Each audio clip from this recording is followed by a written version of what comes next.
It's a depth chart part two time. Only talking about the starters here after the spring game with the occasional number two in this one. Then we'll wrap up with a guest spot from Ryan Finkelstein of Locked On Mets to talk Pete Alonso, only here on Locked On Gators.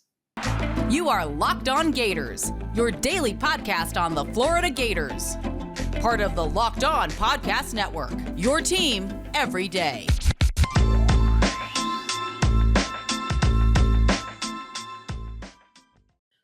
Hello and welcome back to another episode of Locked On Gators, part of the Locked On Podcast Network, your team every day. Thanks for making Locked On Gators your first listen of the day. We are available daily and free wherever you listen to the podcast. Happy Monday. I'm Brandon Olson. Twitter's WNS_Brandon. Written workers of Whole Nine Sports. Just going to ask you subscribe wherever you're listening, leave a comment, leave a review. Let me know what you think of the show. Let me know how I can make it better. We're talking about the depth chart, and it's not a too deep this time. I know last time I did it too deep, but this time, no. Right now, we're just looking at starters following the spring game. We're going to break it down into offense and then defense. I'll sometimes mention the backup here, but looking at quarterback, starting off with the obvious one, Anthony Richardson, quarterback one. What a phenomenal performance from him in that spring game. And I've said before, I think that he's improved with his accuracy in terms of getting the ball to his receivers, but he can really continue to work on that placement because there was that slant to Justin Shorter where he had to catch it from behind him. And it's like, you don't want your receiver to have to lean backwards to catch a ball from you. You want to catch it in front of you or kind of at the chest. So Anthony Richardson, he could still improve, but he easily solidified himself as QB1 for me.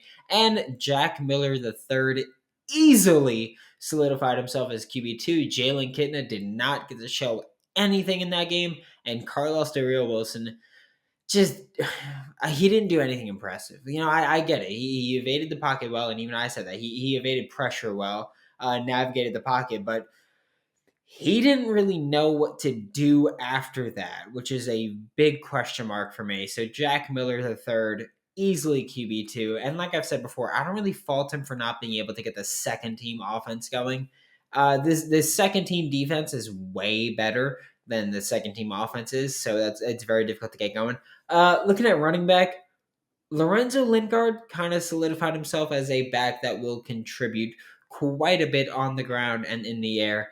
Montreal Johnson is another one of those backs. But another back that kind of contributed in a way that I'm interested to see, because I've been talking about Naquan Wright as this running back that could be switching out to receiver every now and then.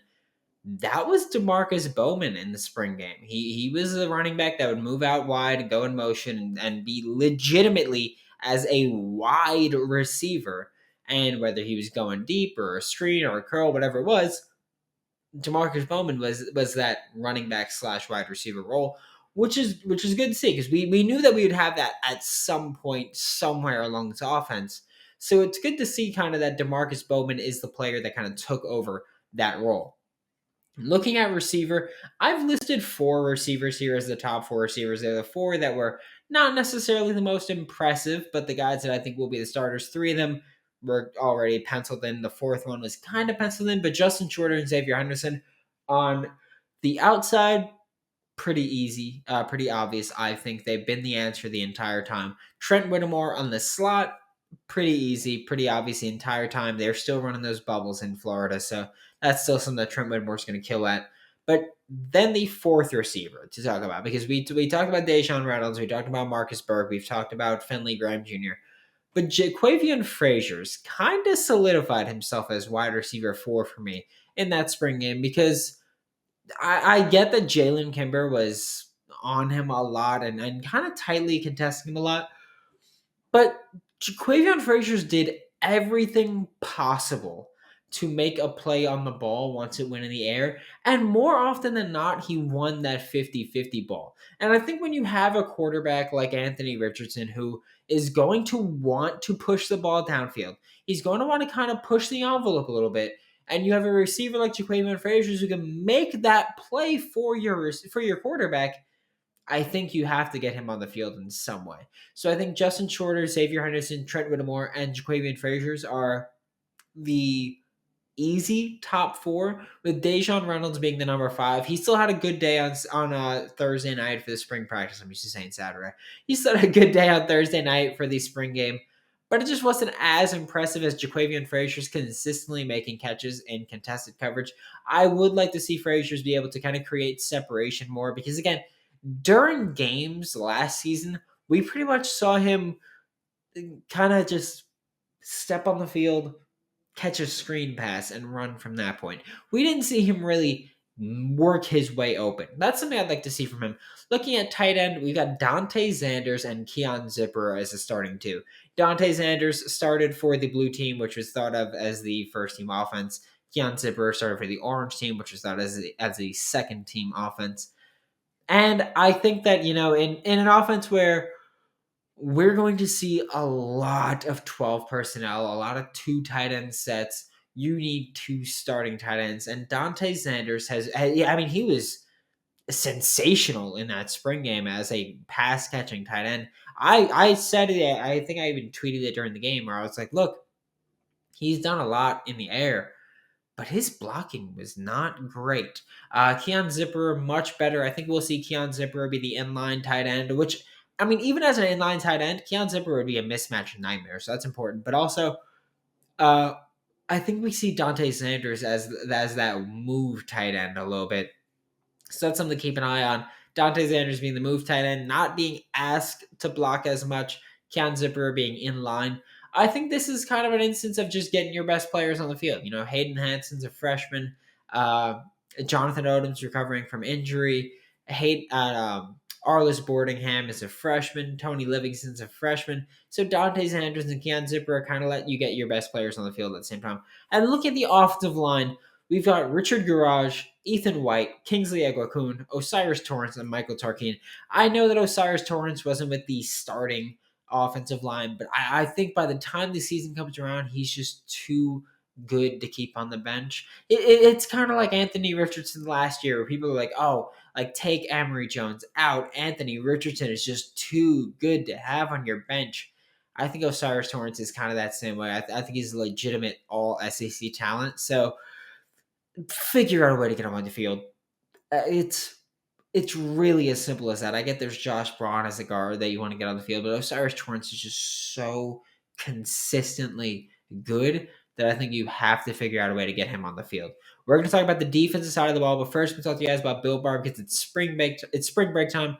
My vacation is just about 2 months away, and I need to get in shape. And the way I'm doing that is by eating Built Bar. I've got a sweet tooth. Built Bar helps that because it is coated in 100% chocolate. Most bars have 130 calories and just 4 net carbs, along with 17 grams of protein. You could throw out the hidden stashes, whatever candy you've got hidden, wherever you've got it hidden. You can just go with Built Bar. You don't got to feel bad. You don't got to feel guilty. And Built Bar is always coming out with new flavors, new limited time flavors, so you'll never get bored. Use promo code LOCKED15 to get 15% off of your next order with Built or BuiltBar.com. Thanks again for making Locked On Gators your first listen of the day. We are available daily and free wherever you listen to podcasts.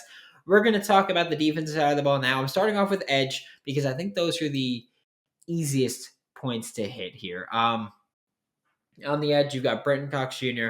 and Princely Umanmielen as the starters. Brenton Cox Jr., he was written in with Sharpie before spring practice even started, where it was abundantly clear that Brenton Cox Jr. was going to be starting. Princely Umanmielen was someone where we were like, hey, he could be playing that Zachary Carter role. I said it myself. He could be playing DN, D tackle. He was on the show a couple weeks ago. He's listed as 260 pounds. I could tell you guys, at the time that I had him on the show, he was weighed in at 237 pounds, regardless of what he was listed at. 237 pounds is what he weighed. So, bit light to play that DN, D tackle role, but he's still been that field side defensive end for the Florida Gators. And as multi-talented as I think Chief Borders is, I don't see a way in which Princely Umanmielen is not the starting edge. I think Chief Borders and Lloyd Summerall are backing him up. Like I said, we'll talk about the occasional number twos here. This is one of one of those instances where I think we see a lot of rotation. So Lloyd, Summerall, Chief Borders will be the ends or the edge rushers. 3 and 4 that we're talking about in this defense. The interior defensive line, Gervon Dexter and Desmond Watson are the guys here. I know Jalen Humphreys, Jalen Lee, you guys can play well, but I think the coaching staff really believes in Desmond Watson. And I've said I don't think he's done enough or proven enough for me to be like, he's the guy. But I'm trying to go a little bit more predictive here. Gervon Dexter is the very easy answer. He's an elite interior rusher, so that's not surprising at all. Desmond Watson eats up a ton of space. He snacks Harrison at this point. He doesn't get a ton of push. He doesn't make a ton of plays in the passing game, but he is going to eat up those blocks like it was French Toast Friday or something. He's going to eat up those blocks. So Desmond Watson is going to be that nose tackle, I think, over the middle of the field. Then looking behind them, the off-ball linebackers, Ventrell Miller and DeJuan Black. I don't want to hear about Amari Burney here because right now, my understanding is that he is injured. I don't know for how long, but for the time being, we're going to look at DeJuan Black as that guy because, first of all, Ventrell Miller is the guy, is linebacker one. We know that he's LB1. He's been LB1 for the Florida Gators. He will continue to be LB1, regardless of what you think about his talent or his ability in coverage. Ventrell Miller offers way too much to this defense as that signal caller and as that veteran leader in the locker room to put on the bench, and veteran leader on the field to put on the bench. So Ventrell Miller, LB1, easy there.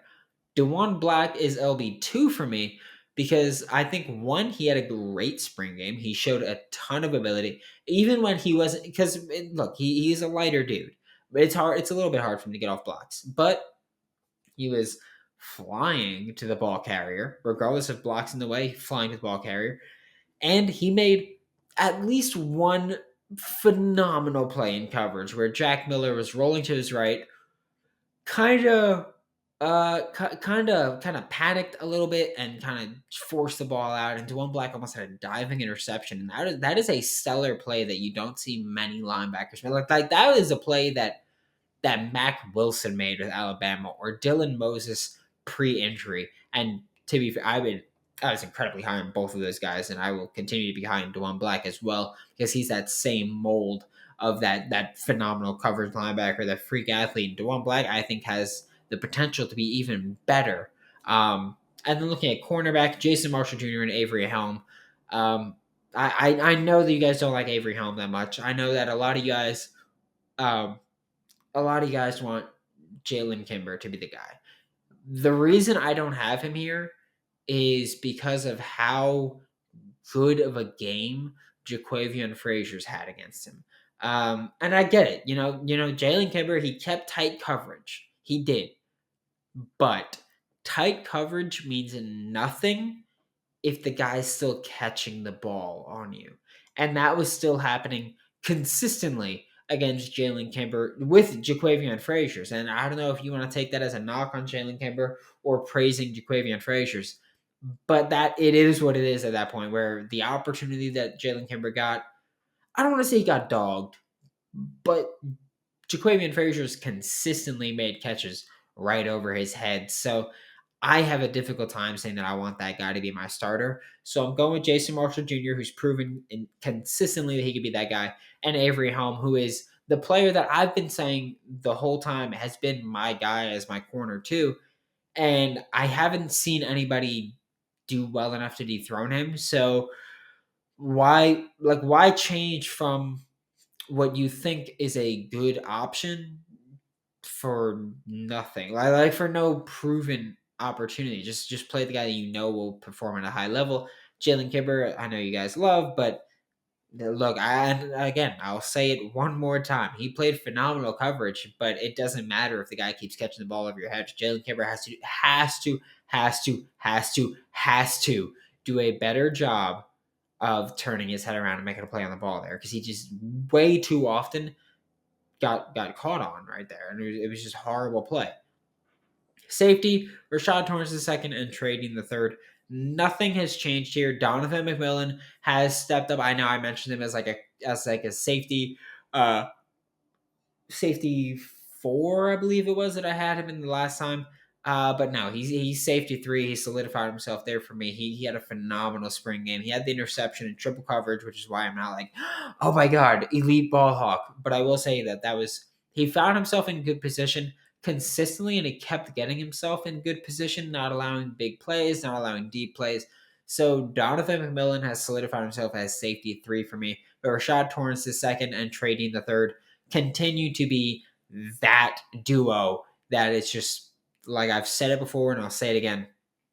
I think if they're not the best, they're a top 3 safety duo in college football right now. And I don't care how you feel about uh Trading's tackling or whatever you want to talk about. I don't care how you feel about that. I think that they are an insanely versatile duo. I think they do a lot for this defense. They're a heavily, heavily relied upon duo. And Rashad Torrance II, All American talent, Trading the third, All SEC talent, I'll say. So I think if you have an All American and an All Conference guy, you have a strong case for best safety duo in college football, especially when your all conference guy is playing in the SEC. I think it's very easy to go, well, maybe they've got it there.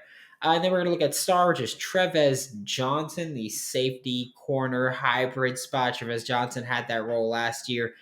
I know a lot of people were like, oh, it should be Jadarius Perkins. Trevez Johnson is a liability. He seems improved to me. Like, I think he had a solid spring game. I'm going to watch a couple more times before nailing things home. But right now, I'm leaning towards Trevez Johnson to be a star. Jadarius Perkins is someone that I really like as well. But I think Trevez Johnson's experience and run defense is really what sets him apart here. And I get it. He's a DB. You don't care that much about run defense all the time. But when you're playing star, you got to be a safety at corner or a safety at nickel, whatever you want to call it. And that's Trevez Johnson. So I'm going to give him the credit there, and I'm going to give it to him, and I'm going to give him the starting spot for me. Now we're about to be joined by Ryan Finkelstein of Locked On Mets to talk about Pete Alonso, Florida Gators legend. First, I'm going to tell you guys about BetOnline because March Madness is over. The MLB is here. NBA playoffs are here. The NHL is still going on. The NFL draft is here, and you can bet on all of that with betonline.net. It's your number one source for all of your betting needs and sports information. I've been using BetOnline for years now, and I couldn't be happier. It's just got so much, not just basketball or football, heck, not even sports. It's got politics, reality TV, award shows, whatever you want, just so much. Head to the website or use your mobile device today to learn all about the trends and action with BetOnline. So check out BetOnline. It's where the game starts. All right, we're here with a little bit of Locked On crossover action. I am Brandon Olson from Locked On Gators, joined by Ryan Finkelstein from Locked On Mets. How you doing, Ryan? Doing great. Big Mets win today, so feeling pretty good. It's a beautiful day when the Mets win, which is great because we've started off the year with that. I'm very excited to do this. My listeners know by now I'm a Mets fan. I love Pete Alonso, and that's what we get to talk about. That is awesome. Former Florida Gator Pete Alonso, who when he was coming out of the draft, I remember talking to people about him and just saying, I love him so much because he's just so much raw power in there. And so many so many of my friends were like, shut up. You just like him because he's a Gator. And then he got drafted by the Mets, and people were all of a sudden, "Oh my God, we love him!" And now he's a fan favorite. You know, he's our polar bear. He's everything. Uh, for you, what are the expectations for Pete for the remainder of the season at this point? I know we're what 9 games in now, so it's nothing. But what are your expectations for the remainder of the season for him? Well, so today he hit the 2-run homer. He now leads the National League with 14 RBIs, and he's on pace for 227 RBIs on the season. So I think that's going to happen. When it comes to Pete Alonso, what I said coming into this year is this is the perfect situation for Pete Alonso to really establish himself as one of the game's best sluggers. He was already there, but he's now in this lineup that added a lot of guys that get on base in front of him. And so he's able to pick up all these RBIs. There's a game the other day where he had 2 RBIs in the first 4 innings on sacrifice flies. That's just something that didn't happen last year because the team was so bad around him. So now that the Mets are good around him, the lineup is so much better. He has a chance to lead the league in RBIs. He could lead the league in home runs. And he also has a chance to be an MVP candidate this year. I'm not sure if that will happen because there's other guys in the league that do it all. They do it on defense. They're 5 tool players that, they steal bases. But what Pete Alonso could do is he could have a Ryan Howard type season from 2006. Ryan Howard had, I want to say, 58 home runs and 150 some odd RBIs. I wouldn't be shocked if Pete Alonso had one of those seasons based on the team that's around him and the fact that the Mets are going to be really competitive. That could put him in to those types of conversations. Yeah, I mean, I think that's the biggest thing when we talk about Pete from last year, Pete of this year. As you mentioned, the game, I believe it was Thursday or Friday with the two sack fly I think it was RBI. Friday, actually. Yeah. And Gary, Keith, and Ron were talking about it. And for the Locked On Gators listeners that don't know, those are the Mets broadcasters up here when we watch SNY. And they were saying, that no Met has ever had 3 sack fly RBIs in a game. And it's like, well, Pete at this point this season could very well be that guy. But he's got 3 home runs so far in this first week and a half or 2 weeks of the season. And he's someone who's going to be relied upon heavily, of course, to drive in the runs for this offense. But can you talk a little bit more about what the difference is from last year's lineup and last year's approach with more sack bunts this year and just all that to how that will help Pete's production? Well, I think the perfect, player that you can talk about that's going to impact Pete is Starling Marte, the big position player they added in free agency. This guy has so much speed. So you have instances now where he can steal second, he can steal third. That's just going to put more runners in scoring position for Pete Alonso.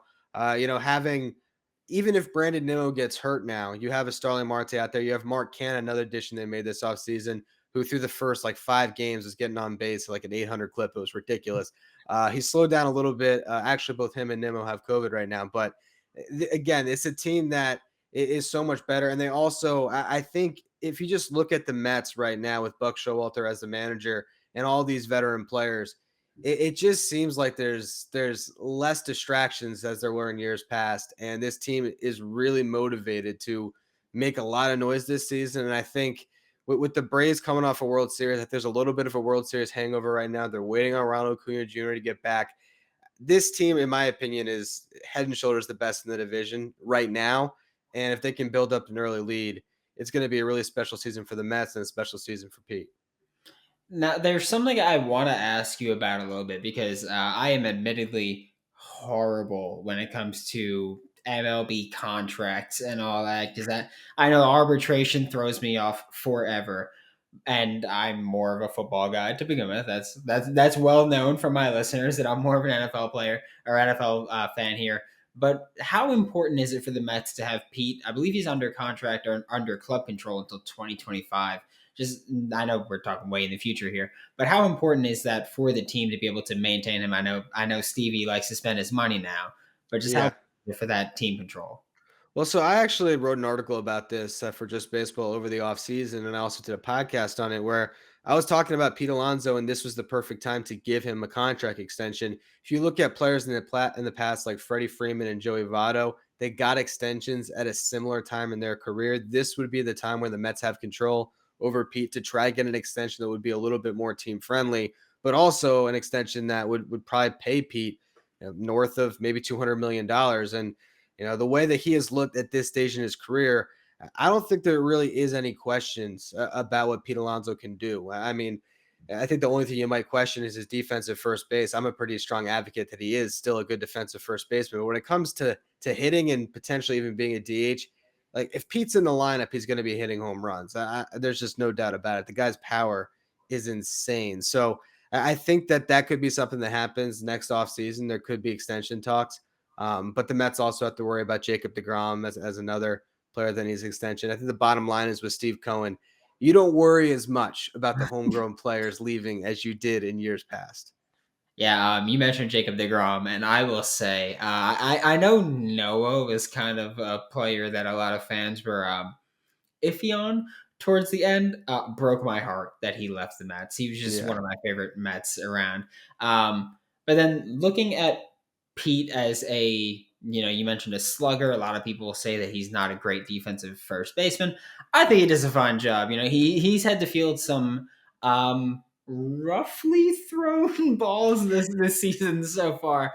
But what do you think the universal DH does for a guy like Pete, where people say he's not a great defensive first baseman, but this allows him to kind of get in the lineup more often? Well, it's interesting because this year his numbers have all come as a DH. He's started 3 games now at DH and the rest at first, and it's those games at DH where he has hit his home runs. So I don't know what to take from that. I think it is good because it allows Pete Alonso to be an everyday player, but not get so worn down. So the way things have shaped up so far, he might get a start or two at DH, but they want to keep him at first base because this is a team that has other players. That they have a catching prospect, Francisco Alvarez, who is unbelievable. Like there, you want to be able to have a DH open for him to get some time there. They have another prospect, Mark Vientos, another Florida kid, but he got drafted out of high school, and they want him to be able to potentially have some DH at bat. So what Pete Alonso has done is he has really disproved that notion when he was a prospect that he couldn't play first base. He's done an incredible job. Pete Alonso has an amazing work ethic. It doesn't always look pretty, and that's why the polar bear nickname is so fitting because Pete really doesn't do anything pretty on a baseball field, but he plays so hard and he's so locked in that he's turned himself into a really good defensive first baseman. Last year, there was a point where Pete Alonso was second in outs above average, which is a defensive metric that we use to really grade outfielders. It didn't hold up by the end of the year. He went down a little bit, but it just showed you that it was July and he was one of the best defensive first basemen in baseball, coming from a place when he first debuted where the thought was he couldn't play the position at all. Yeah, I mean, like I've made it very openly clear. I love Pete Alonso, and I love talking Pete. That's why we had to link up. Yeah, I came right into the DMs and I was like, hey, can we just talk about how we love Pete? And that's that's exactly it. what happened. Thank you, Ryan. We'll be sure to connect again. I'm sure at some point with Pete and Gators prospects, and it's going to be a fun season for us Mets fans. Yeah, let's talk again when Pete wins that MVP this year. How about that? Oh, I cannot wait. I cannot. MVP, and I need him to lead the league in home runs. You know that. Come on. Yeah, you got to get that little bet there. Thanks again for making Locked On Gators your first listen of the day. We are available daily and free wherever you listen to the podcast. We'll be back tomorrow with more on your Florida Gators. Now make your second listen Locked On NFL Draft. Ryan Tracy and former NFL cornerback Eric Crocker bring the NFL Draft to life every day with insight and analysis on college football prospects and NFL front offices. For Locked On Gators, I'm Brandon Olson. Don't forget to follow me on Twitter at WNS_Brandon. You can find all of my written work with Whole Nine Sports. That is WHOLE. NINE Sports, and I will see you all tomorrow.